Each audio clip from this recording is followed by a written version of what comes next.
Hello, very good morning. I'm going to teach your subject that is software engineering. That is just a basic introduction about software engineering and the software process model. Before starting about the subject, let me introduce myself. My name is Ishan Tamankar and I'm going to teach your subject that is software engineering. Right. So before starting this subject, let's understand about the software. कि software मतलब क्या होता है? So software समझने से पहले सबसे पहले हम लोग समझेंगे कि what is thread. Thread means what a small amount of process, यानी प्रोसेस का सबसे छोटे से छोटा part, that is called as thread. मैं आपको सी लैंग्वेज के पर्पज से समझाऊं कि सपोज आप एक प्रोग्राम कर रहे हो और प्रोग्राम में आप एक कोई वेरिएबल भी डिक्लेयर कर रहे हो ना, फॉर एग्जाम्पल इंटीजर ए, तो वो क्या हो गया, एक छोटी सी प्रोसेस हो गई, राइट। और वो प्रोसेस के अंदर भी क्या आएंगे, सारे बहुत सारे थ्रेड आएंगे। So a small part of a process that is called as thread, right. So a multiple thread will get together will become a process, right. यानी बहुत सारी थ्रेड अगर इकट्ठा हो जाए तो वो क्या बनेगा, प्रोसेस बनेगा। प्रोसेस बहुत सारा इकट्ठा हो जाएगा तो वो क्या बनेगा, प्रोग्राम बनेगा। Multiple program will get together, then it will become a software. Getting this? So ये इस तरीके से पूरा पाथ है, right. Now software engineering exactly क्या है, now will see, move forward. उससे पहले आज के एजेंडा हम लोग देख लेंगे। So the agenda is introduction about process model, system development life cycle, या फिर आप उसको सॉफ्टवेयर डेवलपमेंट लाइफ साइकिल भी बोल सकते हो। Next is waterfall model and next is prototype model, right.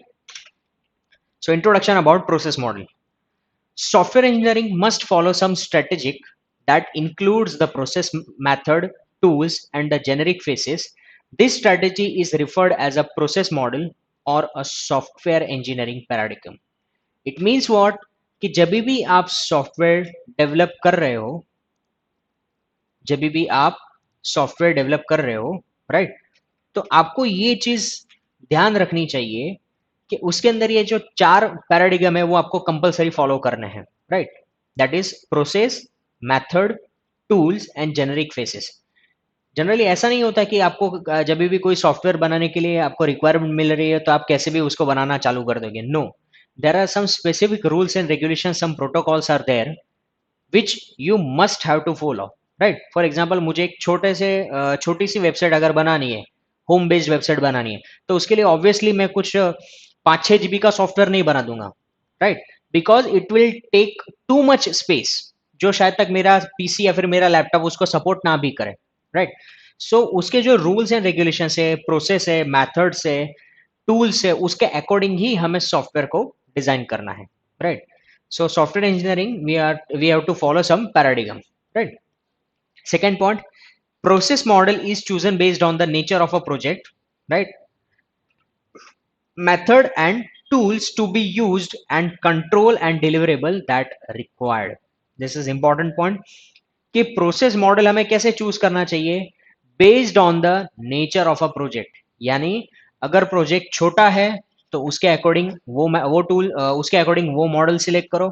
अगर प्रोजेक्ट बड़ा है तो उसके अकॉर्डिंग कोई दूसरा मॉडल सिलेक्ट करो। अगर प्रोजेक्ट अगर मीडियम साइज के तो उसके अकॉर्डिंग कोई मॉडल सिलेक्ट करो, राइट। और उसके बाद उसको जो भी कंट्रोल्स चाहिए वो आपको उसको डिलीवर करने पड़ेंगे। So it is based on the nature of a project, right. यानी प्रोजेक्ट कैसा है उसके बेसिस पे वो चीज डिसाइड होती है। So there are mainly 4 types of model. Basically ये 4 टाइप के मॉडल है जो हर एक जगह पे यूज होती है, either it is in small industry, either it is in large industry और एनीवेयर। सॉफ्टवेयर आपको डेवलप करना है तो ये 4 मॉडल यूज होंगे। First one is waterfall model, second is prototype model, third is iterative model and fourth one is spiral model, right. So software development can have a loop for a 4 step, यानी software development हम लोग use करते हैं, right. तो उसके 4 step looping में आएंगे। पहला आता है स्टेटस को, राइट। स्टेटस को मतलब क्या, विच represent the current state of affairs. It means current scenario है उसके अकॉर्डिंग ही हम लोग जनरली सॉफ्टवेयर बनाते हैं, राइट। याद रखना ये चीज, it is very important. Generally कोई आउटडेटेड सॉफ्टवेयर नहीं बनाता, राइट। जो करंट सिनारियो चल रहा है उसके अकॉर्डिंग ही हम लोग सॉफ्टवेयर बनाते हैं। फॉर एग्जाम्पल अभी अभी की रिक्वायरमेंट कैसी है, आपको मैं एक बेस्ट एग्जाम्पल दूं तो अभी ये बहुत बढ़िया है कि ऑनलाइन वेजिटेबल सेलिंग, राइट। कि अभी जो कोरोना की सिचुएशन है, वो कोरोना की सिचुएशन की वजह से जो वेजिटेबल सेलर है उन लोगों ने क्या कर दिया, खुद की ऐप बना दी है, खुद की वेबसाइट बना दी है। आप घर पे बैठे बैठे भी वेबसाइट को डिलीवर घर पे बैठे बैठे भी आप वेजिटेबल को डिलीवर कर सकते हो, right. So you know it is a very creative thing they have design. So that is what status quo which represent the current state of affairs, कि अभी जो करंट स्टेट चल रहा है उसके अकॉर्डिंग आपको अपग्रेड होना पड़ेगा। Second, problem definition. अभी ये सॉफ्टवेयर बनाने में उनको कौन सी दिक्कत आ रही है, that should be a problem definition, that should be identify the specific problem और उसको सॉल्व कैसे किया जा सकता है।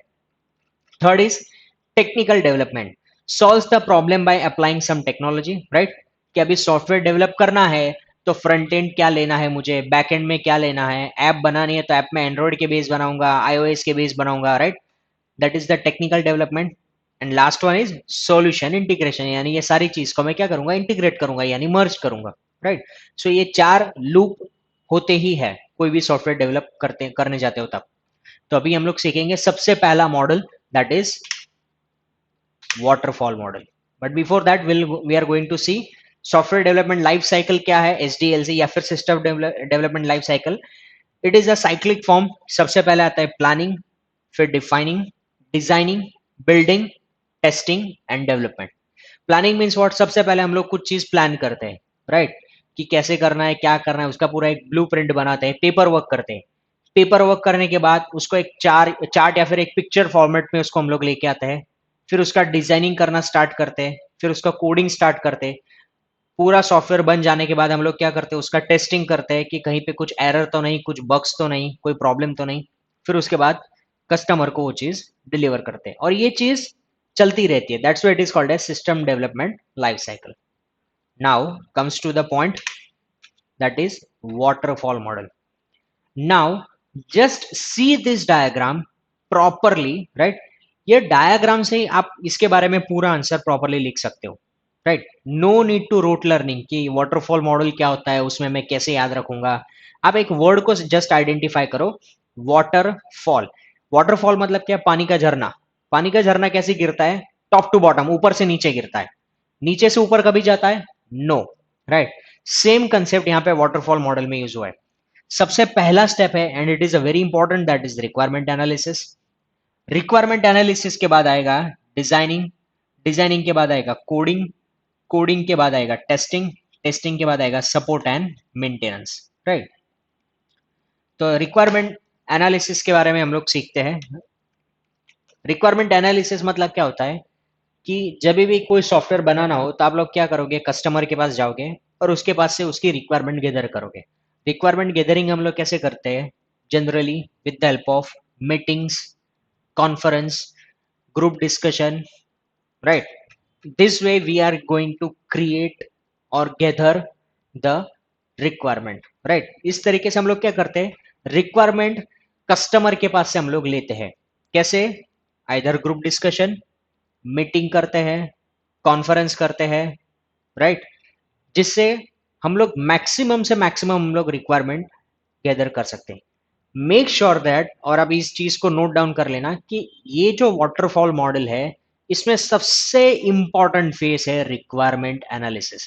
क्योंकि अगर आपने रिक्वायरमेंट एनालिसिस में if you do any mistakes in requirement analysis, if there is some drawbacks is over there और some any point is lacking over there in a requirement analysis, your entire waterfall model is going to be fail. Make sure, right? If your requirement analysis is not proper, then your entire waterfall model is going to be fail, right? Second phase is designing phase. As per the requirement analysis phase, we are going to design our website, right। Website हम लोग design करेंगे कि कैसे उसका look होगा, right. Because actually the वो कहावत है ना, जो दिखता है वही बिकता है। That means your designing should be very nice, neat and clean and it should be customer as well as user friendly, fine। Next, coding. After designing we are going to start the code. After coding completion we are going to do the testing it should be either from the customer end as well as the developer end। customer end से भी और developer end से भी customer testing करेंगे। and at the last support and maintenance, यानी testing हो जाने के बाद हम लोग क्या करेंगे, हमारे सॉफ्टवेयर को डिप्लॉय करेंगे। डिप्लॉय सॉफ्टवेयर हम लोग क्या करेंगे, उसके सिस्टम में जाके चेक करेंगे कि कॉन्फ़िगरेशन प्रॉपर है या नहीं। फिर उसको 1 महीने बाद या फिर 1.5 महीने बाद, हमारा एक्चुअली कैसा रहता है, 1 डेढ़ महीने बाद हम लोग जाके चेक करते हैं कि उसके अंदर कुछ प्रॉब्लम तो नहीं आ गया है ना। अगर कुछ बग्स आ रहा है, कुछ प्रॉब्लम आ रहा है, हार्डवेयर इंक्रीमेंट की ज़रूरत, सॉरी हार्डवेयर अपग्रेडेशन की ज़रूरत है, so that support and maintenance which we require, that we are going to provide him, right? And that cost is given by the customer only, right? हमारा काम सिर्फ software को develop करना है, software develop करके उसको डिप्लॉय करना है, और उसके बाद अगर कुछ हार्डवेयर में अपग्रेडेशन की वो सबकी जरूरत है तो वो कस्टमर ही करेगा। So this is the waterfall model. यानी एक बार ऊपर से नीचे आ गया, फिर आप उसको वापस से रिवर्ट बैक नहीं ले जा सकते। इन शॉर्ट आप ऐसा समझो कि मैंने डिजाइन से मैं कोडिंग पे आ गया, फिर कोडिंग से वापस से मैं डिजाइन पे नहीं जा सकता।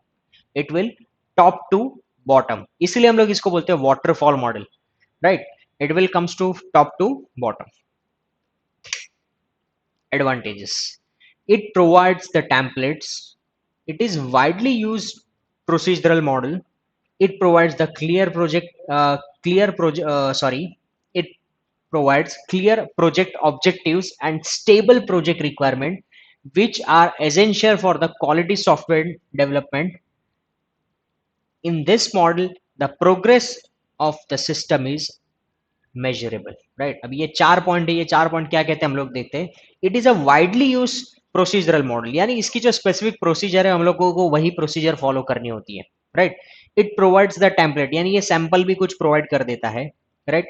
It provides the clear project objectives, यानी आप जैसे ही रिक्वायरमेंट गैदरिंग करवा देते हो उसके बाद उसका जो ऑब्जेक्टिव है वो पता चल जाता है कि हाँ वो कैसे करना है, और सारी की सारी किसके ऊपर डिपेंड होती है, रिक्वायरमेंट एनालिसिस के ऊपर ही डिफाइन हो जाती है सारी की सारी चीजें, right? And this model is measurable, लेकिन इसमें आप मेजर कर सकते हो कि हाँ मेरा जो प्रोजेक्ट है वो अभी डिजाइनिंग फेज में आ गया, हाँ मेरा प्रोजेक्ट है वो अभी टेस्टिंग फेज में आ गया, राइट? यानी आप जो भी सॉफ्टवेयर की प्रोग्रेस है आप उसको मेजर कर सकते हो। डिसएडवांटेज क्या है इसके?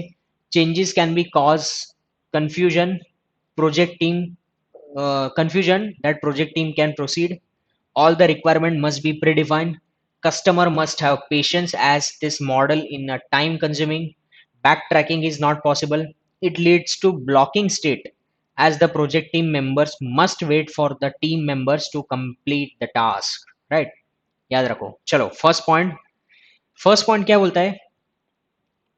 Changes can be cause the confusion the project team proceed, मतलब अगर कुछ भी चेंजेस होता है, राइट? रिक्वायरमेंट गैदरिंग हो गई, डिजाइनिंग हो गया, फिर कोडिंग के पास चला गया, अभी डिजाइनिंग वाले ने कुछ चेंजेस कर दिया, राइट? तो उससे क्या होगा, जो कोडिंग कर रहा है ना उसके लिए बहुत बड़ा कंफ्यूजन क्रिएट हो जाएगा कि मुझे एग्जैक्टली मैंने जो कोडिंग किया वो जगह पे वो सही था या वो गलत था।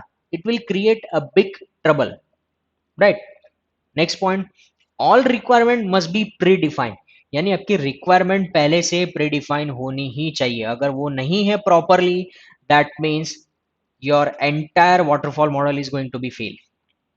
Third point, patience, it is very important. Customer को, वो बोलते हैं ना कस्टमर बहुत जल्दी में काम नहीं कर सकता, वो बोलते हैं ना जल्दी क्या वो कहावत है, शैतान का घर, लाइक दैट, कि जल्दी का काम शैतान का घर, राइट? सो हमेशा we should keep the patient. Then back tracking मतलब क्या, एक बार आप आगे फॉरवर्ड कर गए फिर उसके बाद आप बैक नहीं जा सकते, यानी आप डिजाइन से कोडिंग पे चले गए फिर कोडिंग से वापस से डिजाइन पे नहीं जा सकते, और sometimes it will be move to the blocking state, right? यानी कहाँ पे आगे क्या प्रोसेस करना है वो समझ में नहीं आता, राइट? प्रोजेक्ट टीम मेंबर को, बिकॉज अदर टीम मेंबर ने उनका टास्क अगर प्रॉपरली कंप्लीट नहीं किया हो तो, so that will be go to the blocking state. Next is prototype model. Prototype model आपको मैं शॉर्ट में समझाऊं तो जब भी छोटे अमाउंट के जब प्रोजेक्ट होते हैं ना, कि जिसका बजट बहुत कम होता है, या फिर छोटी कंपनी होती है, या फिर जिनको बहुत शॉर्ट टाइम ड्यूरेशन में काम कंप्लीट करके देना है, तो वहां पे यूज करना है वाटरफॉल मॉडल। और जब कोई बहुत बड़ी कंपनी है, कोई ईआरपी सिस्टम मेंटेन करना है, राइट? या फिर ऐसा समझो कि कुछ कंपनी जो कॉन्ट्रैक्ट बेस्ड सिस्टम पे काम करती है कि हाँ 10 साल का कॉन्ट्रैक्ट, 15 साल का कॉन्ट्रैक्ट, सो वहां पे हम लोग यूज करेंगे प्रोटोटाइप मॉडल। वाई? बिकॉज उसका बजट बहुत ज्यादा होता है, so budget is very important, right? So prototype model कैसे काम करता है? सबसे पहले आता है communication, communication moves to the quick plan, quick plan बनने के बाद होता है modelling design, then construction prototype, development deployment and delivery feedback. Communication होता है राइट डेवलपर के साथ, प्लान बनता है, डिजाइनिंग तुरंत रेडी हो जाता है, कंस्ट्रक्शन होता है और उसके बाद उसको डेवलप होता है, डिप्लॉय होता है राइट। देखो मतलब आप प्रोटोटाइप मॉडल को आप ऐसे समझो कि कम्युनिकेशन होने के बाद जो क्विक प्लान बनता है उसके बाद वो थोड़ा सा मॉड्यूल बनाता है, डमी मॉडल जितना कुछ बनाता है। वो डमी मॉडल बनाने के बाद वो वेरीफाई करने के लिए जाता है। वेरीफाई करने के बाद वापस से कम्युनिकेशन करता है, वापस से क्विक प्लान बनाता है, वापस से उसका डिजाइनिंग बनाता है, वापस से कंस्ट्रक्शन करता है, again deployment, go for the feedback. यानी ये प्रोसेस चलती रहती है, थोड़ा मॉड्यूल बनाओ और चेंजेस करते रहो right. That is prototype model. So it will take too much time right, obviously because ये 5-6 1-2 दिन की बात नहीं है, फिर 3-4 महीने का प्रोजेक्ट नहीं है, ये सालों का प्रोजेक्ट है, 10 साल का 15 साल का right. So prototype model is always like that कि पहले थोड़ा सा मॉड्यूल बनाओ, डिजाइनिंग बनाओ, कोडिंग करो और उसको बाद जाके पहले वेरीफाई करो, वेरीफाई से आपको यस आ जाता है उसके बाद मूव फॉरवर्ड। एडवांटेज क्या है, it could serve as a first system, customer does not need to wait a long as in a linear model. यानी पहले के जो मॉडल थे उसमें कैसा कस्टमर को पेशेंस रखना पड़ता था, यहाँ पे उसको पेशेंस रखना नहीं पड़ता। क्विक प्लान होता है, see as we can see quick plan, modelling, quick design, construction of prototype right, यानी काम फटाफट होते जाता है। Feedback from customer is received periodically and the changes don't come as a last minute surprise. यानी इसमें क्या बोल रहे हैं कि फीडबैक आपको पीरियोडिकली मिलता रहता है राइट। यानी लास्ट मिनट पे कुछ चेंजेस आ गया and you are getting very surprise कि अरे बाप रे मैंने ये बनाया था और ये ऐसा हो गया, it won't happen right. Periodically आपको मिलता रहता है कि ओके आज ये करना है, कल ये करना है, परसों ये करना है, तो you have some specific flow, according to that flow you are suppose to move right. So these are the advantages of prototype model and the disadvantage is what, customer could believe the prototype as working version right। Customer को believe करना पड़ता है कि हाँ मेरा prototype model actually काम कर रहा है, because why it is a slow process. So customer को बिलीव करना ही पड़ता है, yes it is slow process and my prototype model is going to be work. Developer also make compromises, he quick fix the prototype and make in working version। यानी developer को भी क्या करना पड़ता है, उसको कॉम्प्रोमाइज करना ही पड़ता है कि वो जल्द से जल्द काम कर लेगा और उसको फिक्स वर्किंग वर्जन में उसको ला देगा right. Next, often the clients expect a new minor changes and the prototype will more than the suffix their need। बराबर, यानी ऐसा होता है कि कस्टमर को ऐसा लगता है कि हाँ मुझे सिर्फ इतना सा ही तो चेंजेस करना है, बट प्रोटोटाइप मॉडल में क्या करना पड़ता है, बहुत मेजर चेंजेस करना पड़ते हैं। वो बोलते हैं ना कि एक छोटा सा चेंजेस की वजह से बहुत बड़े चेंजेस में इंपैक्ट आ जाता है। So similar in that, so that is the disadvantage of prototype model right. सबसे इंपॉर्टेंट स्लाइड राइट, सबसे इंपॉर्टेंट, आप इसको नोट डाउन कर लेना। when to use prototype model, prototype model is used when the desired system needs have a lot of interaction with the end user right, lot of interaction with the end user, this is important।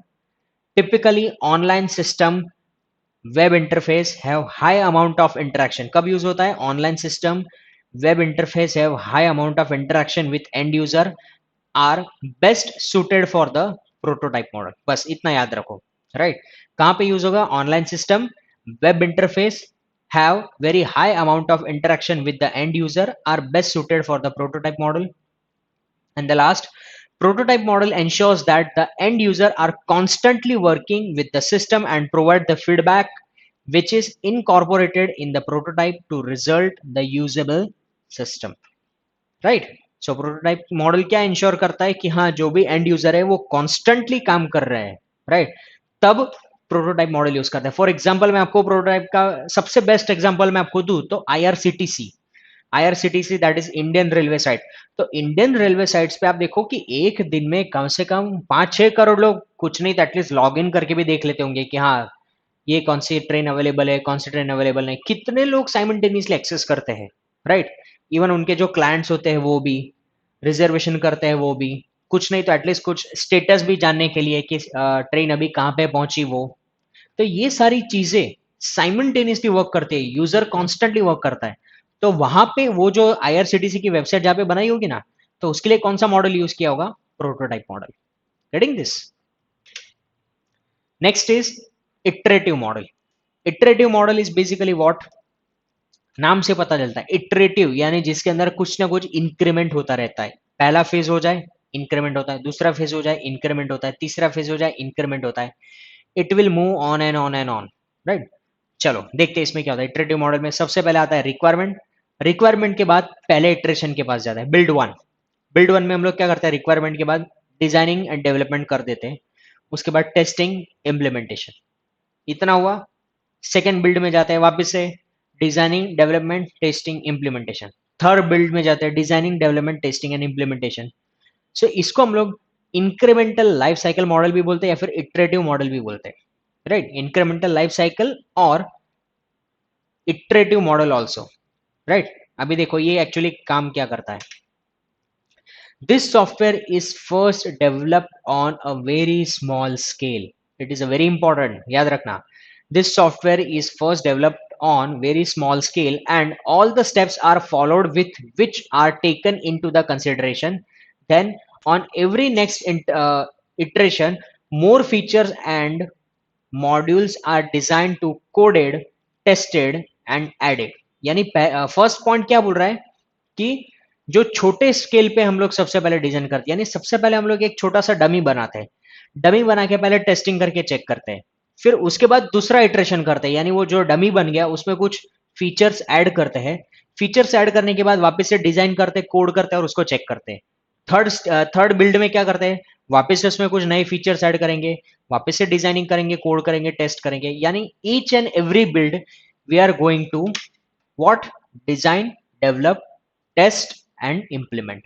यानी ये तीन steps तो आएंगे, यानी हर एक build पे ये काम होता रहेगा.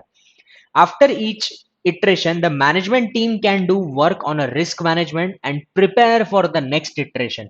यानी हर एक iteration के बाद मैनेजमेंट टीम को रेडी रहना पड़ता है कि कोई रिस्क तो नहीं आ जाएगा, कोई ड्रॉबैक तो नहीं आ जाएगा या फिर सिस्टम फेल तो नहीं हो जाएगा. And prepare for the next iteration because the cycle includes a small portion of a whole software and it is easier to manage the development process but consumes more resources. Right. but वो ये क्या करता है? छोटे level पे काम करता है बट वो रिसोर्सेज बहुत ज्यादा कंज्यूम कर लेता है. एडवांटेज क्या है? iterative model we can only create a high level design of the application before we actually begin to build the product and define design the solution for the entire product. यानी सबसे पहले छोटे model से start करो, छोटे model से बढ़ते बढ़ते बढ़ते आप बड़े लेवल पे जा सकते हो. Right. Second, in iterative model, we are building and improving the product step by step. Hence, we can track the defect early stages. This avoid the downward follow of the defect. Second point, what is going to tell us that we are going to move step by step. So, as a result, if any error is going to come, we are going to sort out at the particular point of time. Right. So, this will avoid the major drawback. It will avoid the major you can say error at a time of deployment. यानी जैसे ही आप उसको step by step improve करते जाते हो, step by step आप उसके अंदर फीचर्स ऐड करते जाते हो, आपका सॉफ्टवेयर बनता जाता है. और वैसे ही जो भी एरर्स आ रही है वो एरर्स भी क्या होती जाएगी? रिमूव होती जाएगी. Right. Third point, in the iterative model we can get the reliable usable feedback. Right. we present the sketches and blueprint to product. Right. Blueprint मतलब क्या होता है? सिंपली आप ऐसा समझो कि जो भी रिक्वायरमेंट गैदरिंग हमने किया ना, उसको प्रॉपरली हम लोग एक स्ट्रक्चर फॉर्मेट में, एसआरएस फॉर्मेट में बनाते हैं, उसको हम लोग बोलते हैं ब्लूप्रिंट, यानी हार्ड कॉपी जिसको हम लोग बोलते हैं blueprint. Iterative model is a less time to spend on document and more time on designing. याद रखना ये सबसे इंपॉर्टेंट पॉइंट. इटरेटिव मॉडल क्या है? सबसे लेस टाइम स्पेंड करता है डॉक्यूमेंट पे और सबसे ज्यादा टाइम किस पे देता है? डिजाइनिंग पे. Right. So these four are the advantages. Disadvantage क्या है? Each phase of integration is rigid with no overlap. मतलब एक बार आपने एक फेज बना दिया फिर आप उसको वापस से ओवरलैप नहीं कर सकते. यानी आप ऐसा समझो कि मैंने पहले फेज में मुझे सपोज इंसर्ट अपडेट डिलीट करना है, तो पहले फेज में मैंने सपोज इंसर्ट कर दिया. राइट. दूसरा फेस में मैं आता हूं तो मैं सिर्फ डिलीट पे काम करूंगा, वापस से इंसर्ट पे काम नहीं करूंगा, because no overlap. Third is costly costly system architecture or a design issues may arise because or not all the requirements are gathered up front for the entire life cycle, right? ये थोड़ा costly हो जाता है, right? When to use iterative model? Requirement of the complete system are clearly defined, and understood, right? Project is big, major major requirement must be defined, however some details can involve with the time, right? So when to use iterative model, requirement of the complete system are clearly defined to be understood, right? यानी requirement एकदम specific हमें पता हो तब, project बहुत बड़ा हो तब, और requirement major requirement must be define, यानी जो बड़ी रिक्वायरमेंट्स वो क्लियरली डिफाइंड होती है, क्लियरली स्टेटेड होती है. However some details can be involve with time, यानी कुछ डिटेल्स टाइम के साथ बाद में ऐड हो तो चलेगा, बट मेजर जो पर्पस है वो डिफाइन हो जाना चाहिए, right? So that is iterative model. And the last for today's lecture that is spiral model. देखो स्पाइरल मॉडल को आपका पूरा पिक्चर ये डायग्राम से क्लियर हो जाएगा. स्पाइरल मॉडल देखो यहां से स्टार्ट होता है from the corner, center of this axis, it will be move like this. अब आप नोटिस करो कि इसके अंदर क्या आएगा. सबसे पहले ये सबसे पहले फोकस करता है risk management, prototypes, design, code, integration, test and implementation. Again risk management, prototype, design, code, integration, test. Again it will risk management, prototype, code, design, test and implementation. So याद रखना स्पाइरल मॉडल सबसे ज्यादा focus किसके ऊपर करता है? Risk management. It is a very important point, right? ये short question में भी आ सकता है. Which model is going to be used और which model is going to be focused on risk management? So answer is spiral model. और यहाँ पे ये आपको ये जो एक्सिस दिया है that will be just a cost and review. Fine. Spiral model के बारे में देख लेते हैं. Spiral model is similar to the incremental model with no more emphasis is placed on a risk analysis. Spiral model has a four phase: planning, risk analysis, engineering and evaluation. Simple, कोई ज्यादा फर्क नहीं है, right? Incremental की तरह ही है spiral model, खाली इसमें एक नई चीज ऐड हो जाती है. क्या? That is risk management. Clear? Spiral model has four phases: planning, risk analysis, engineering and evaluation. Advantages क्या क्या है? High amount of risk analysis, avoidance of risk is enhanced, right? यानी कुछ भी सॉफ्टवेयर में यू कैन से ड्रॉबैक्स आ जाते हैं, कुछ भी सॉफ्टवेयर फेलियर्स आ जाते हैं, बग्स आ जाते हैं, उसके वो रिस्क को वो अवॉइड करता है. Good for large and mission critical projects, strong approval documentation control, right? Additional functionality can be added at the later date, right? And software produced early in the software, so it is a normal English if you can read and you can understand by it yourself, right? कि आप एक बार पढ़ लो तो आपको easily समझ में आ जाएगा. क्या है कि software approval and documentation control में होता है, एडिशनल फंक्शनैलिटी भी ऐड बाद में भी हो सकती है, software produce early in a software life cycle, यानी सॉफ्टवेयर जो लाइफ साइकिल है उससे अर्ली भी आप उसको प्रोड्यूस कर सकते हो. डिसएडवांटेज क्या है? Can be costly, right? Risk analysis require highly specific expertise, यानी जब भी ये मॉडल यूज करते हैं तब हमारे पास एक एक्सपर्ट पर्सन होना चाहिए जो क्या हैंडल करे रिस्क को, रिस्क एनालिसिस को, right? Then project success is highly dependent on risk analysis phase, right? And does not work well for a similar project, right? Similar project, smaller project, छोटे project के लिए ये काम नहीं करता, ये generally बड़े project के लिए ही काम करता है. When to use spiral model? When the cost and risk evaluation is important for a medium or high risk project, user are unsure about their need, यानी यूजर अगर श्योर नहीं भी हो तभी भी हम लोग कौन सा मॉडल यूज कर सकते हैं? Spiral. Make sure. Third one is very important point कि यूजर अगर श्योर नहीं हो कि मेरी रिक्वायरमेंट शायद तक चेंज हो जाएगी फ्यूचर में, तब हम लोग यूज करेंगे स्पाइरल मॉडल.